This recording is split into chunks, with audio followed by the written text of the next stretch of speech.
بسم اللہ الرحمن الرحیم۔ السلام علیکم ورحمۃ اللہ وبرکاتہ۔ محترم سامعین، ہر انسان کی یہ تمنا ہوتی ہے کہ میری ہر دعا قبول ہو، میں جو مانگوں مجھے مل جائے، میں مستجاب الدعوات بن جاؤں اور میری دعا قبول ہو۔ بہت سے پریشان حال لوگ بیچارے پریشان ہوتے ہیں کہ میری دعا قبول نہیں ہو رہی۔ دعا قبول کرنے والی ذات اللہ کی ہے، کیونکہ دعا کرنے کا اللہ نے حکم دیا ہے اور یہ بھی ساتھ کہا کہ میں ہی دعا قبول کروں گا۔ اور اللہ رب العالمین فرماتے ہیں کہ ادعونی ربکم تضرعا وخفیہ، کہ اپنے رب کو پکارو عاجزی کے ساتھ اور خفیہ چپکے سے پکارو۔ نبئ عبادی انی انا الغفور الرحیم، میرے بندوں کو بتلا دیجئے کہ میں ہی غفور الرحیم ہوں۔ ادعونی استجب لکم، مجھ سے مانگو میں قبول کروں گا۔ جب اللہ خود بیت حکم دے رہے ہیں بندوں کو کہ مجھ سے مانگو استجب لکم، میں قبول کروں گا، تو قبولیت میں دیر ہو سکتی ہے، ہمارے مانگنے میں کمی ہو سکتی ہے، اللہ کے خزانوں میں کمی نہیں ہے۔ اللہ رب العالمین ہی دعاؤں کو قبول کرنے والے ہیں۔ جب انسان کامل یقین سے دعا مانگے گا کہ میرا اللہ ضرور میری دعا قبول کرے گا، جو میں نے اللہ سے مانگا ہے وہ اللہ مجھے ضرور دے گا۔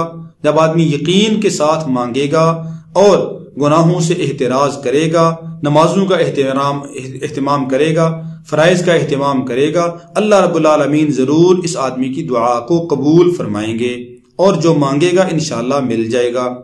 بہت سارے احباب یہ پوچھتے ہیں کہ کوئی ایسا عمل بتائیں کہ جس کی وجہ سے ہماری دعا قبول ہو جائے، ہماری حاجت پوری ہو جائے، ہماری مشکل حل ہو جائے، ہماری مصیبت دور ہو جائے۔ تو آج آپ کو ایک انتہائی طاقتور عمل، پاورفل عمل بتاتا ہوں کہ جو دعا کی قبولیت میں مصیبت کو دور کرنے کے لیے، مشکلات کو حل کرنے کے لیے بہت ہی طاقتور عمل ہے۔ عمل کیا ہے کہ آپ دن کو یا رات کو کسی بھی وقت باوضو قبلہ رخ پاک جگہ کے اوپر بیٹھ کر یہ عمل کریں کہ سورہ اخلاص، قل هو اللہ احد اللہ الصمد لم یلد ولم یولد ولم یکن لہ کفوا احد، چھوٹی سی سورت ہے، اس آیت کو 1001 بار پڑھنا ہے۔ 1001 بار پڑھنا ہے۔ پڑھنے سے پہلے 3 مرتبہ شروع میں اور 3 مرتبہ آخر کے اندر درود پاک پڑھنا ہے۔ 3 مرتبہ درود پاک پڑھ لیں یا 7 مرتبہ پڑھ لیں، 7 مرتبہ شروع میں اور 7 مرتبہ آخر میں۔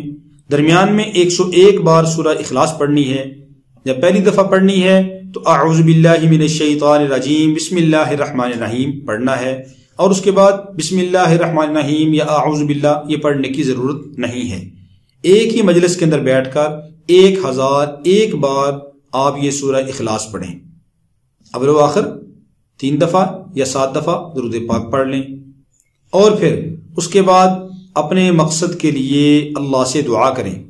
مقصد ذہن نشین رکھیں کہ کس مقصد کے لیے ہم عمل یہ کر رہے ہیں، اور اس کے بعد جو مقصد ہے اپنا اس کے لیے اللہ سے تضرعا و خفیہ، ادعوا ربکم تضرعا و خفیہ، جیسے کہا کہ عاجزی کے ساتھ اور چپکے سے اللہ سے دعا کریں۔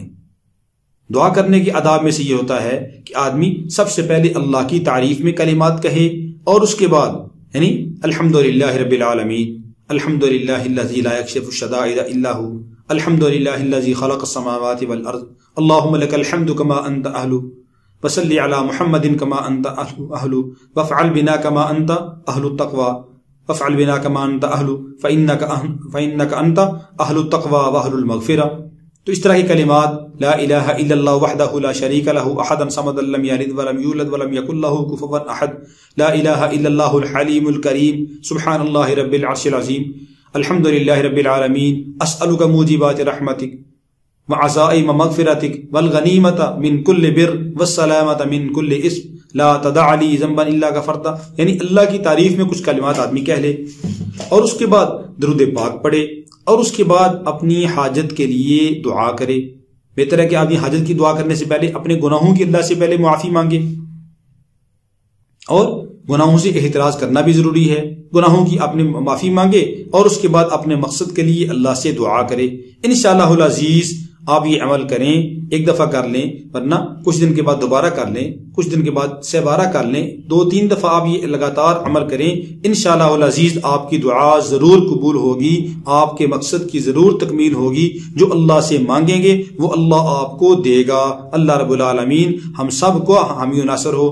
بعض اہل علم نے تو اس صورت کو یعنی اس عمل کو اسم اعظم قرار دیا ہے، یعنی یہ اسم اعظم ہے، اور اسم اعظم کے بعد جو دعا کی جائے وہ قبول ہوتی ہے۔ اللہ رب العالمین ہم سب کا حامی و ناصر ہو۔ السلام علیکم ورحمۃ اللہ وبرکاتہ۔